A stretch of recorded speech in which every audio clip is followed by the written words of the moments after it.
to be told that you're expecting this little bundle of joy. We were just looking forward to a healthy pregnancy, a healthy baby. Dimitri was born with a congenital diaphragmatic hernia. He had a hole in his diaphragm. What I was told was, we'll just see what happens when he's born. And through that hole, the intestine from inside his belly went up into his chest and pushed against his developing lung. As a mother, waiting to see was not an option for me. I had entered in June. Dimitri was born September 1st. And then he began his long recovery in the hospital. I was there at Home Goods, and I did that from 5 in the morning to 9 a.m. I had to jump back into the shower, get myself ready to go to work at RMH for 11 a.m., and I stayed until 7 p.m. I did that until I was not allowed to work anymore. I went into Homeland Security to get an extension on my time because I didn't want to overstay my time and be in the country illegally.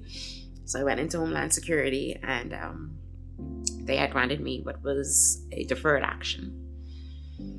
That deferred action became active in March of 2017, which was for 2 years. During that time, I was able to work. I went in December of 2018 to renew the paperwork. I didn't hear back from them until April to say that my request for the extension of the deferred action was denied. With that denial, the balloon was burst because I was no longer able to work. And I'm thinking, how am I going to maintain the roof over my head with my kids? In particular with Dimitri, because with his medical condition, he still was equipped with a trach and a G-tube.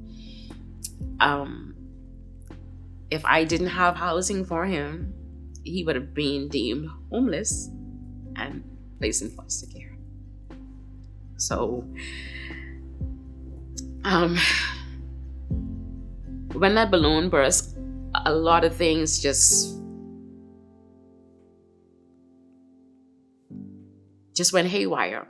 I kept in touch with Shanique after Dimitri had been discharged from the hospital. Not only would I see him in my clinic, but she would reach out to me through my cell phone number, either texting or calling. We had a bond, of course, having gone through a very difficult time when Dimitri was in the hospital for over a year.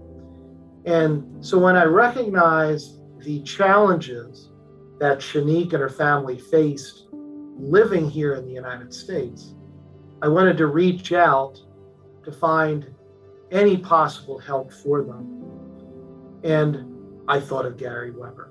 I remember specifically when we were visiting our oldest daughter at college for family weekend, but our youngest daughter was really struggling that weekend, and we really weren't sure what was going on. We get back from that, and then we're in the middle of a hurricane. Yeah, so we had hundreds of people staying in the church. It was crazy, including us. Including we were us. Sleeping in your office. Right. We knew she was getting bad during the hurricane, but there was literally nothing that we could do about it in the middle of San Marco with flooding and the weather and everything else happening. And so as soon as we were able, we ended up taking her to the ER. When she was hospitalized in October, though, we didn't meet Dr. Roby that time. That was just the GI team. And it was in November because we got released on Thanksgiving Day. Right. Macy's Thanksgiving Day Parade.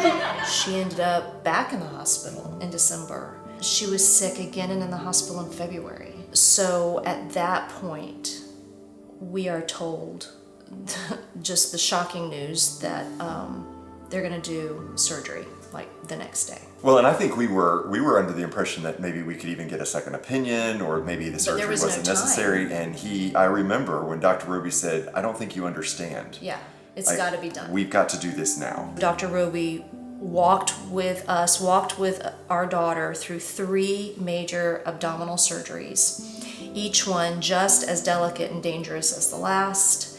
And And we did all of this on an accelerated timeline because meanwhile, this is her freshman year of high school, and she's laying on a hospital bed for most of it. And the relationship between Roby and our daughter, I mean, I thought it was pretty cool. I mean, it was like I felt like a family member. I felt like he was treating her like he would treat his own child. Right, absolutely. So Dr. Roby had kept in touch with us, and then in 2020, it was actually during the pandemic, Dr. Roby reached out to me with the news that he was going to take a new position in Dayton, Ohio.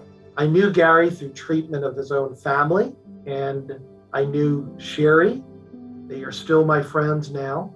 It was natural for me to think of Gary, certainly, as the pastor of the church there in San Marco, knowing that this might be a way in which I could find help for Shanique. So what didn't surprise me was when he said, I've got a situation I'd like to tell you about before I leave. And that's when he first told me about Shanique and Dimitri Fisher.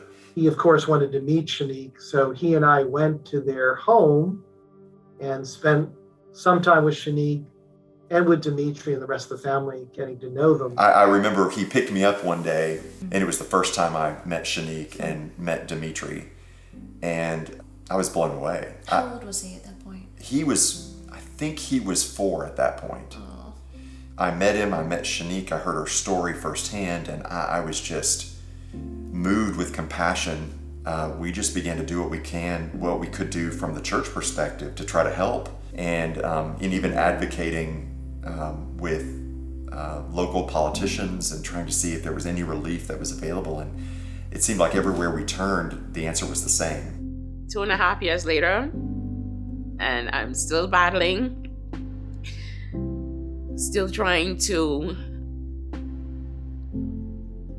put myself in a position where I have a legal status, because it was never my intentions to be here out of status. I entered the country legally. I did everything that Homeland Security asked me to do. So for me, I feel like a fish out of water. I have no bearings. I just feel lost. Here you have a woman who is very capable and wants to work. And even when her son was in the hospital for a year, she was working 2 jobs. And now she's in a situation where, working could jeopardize her ability to stay here for her son to get the medical care he needs. He suffers from pulmonary hypertension. Those vessels clamp down on him, and we're not able to get oxygen in him to stabilize him in time. That's his life there. So it's either I stay and fight, or I go back home and just wait for him to die.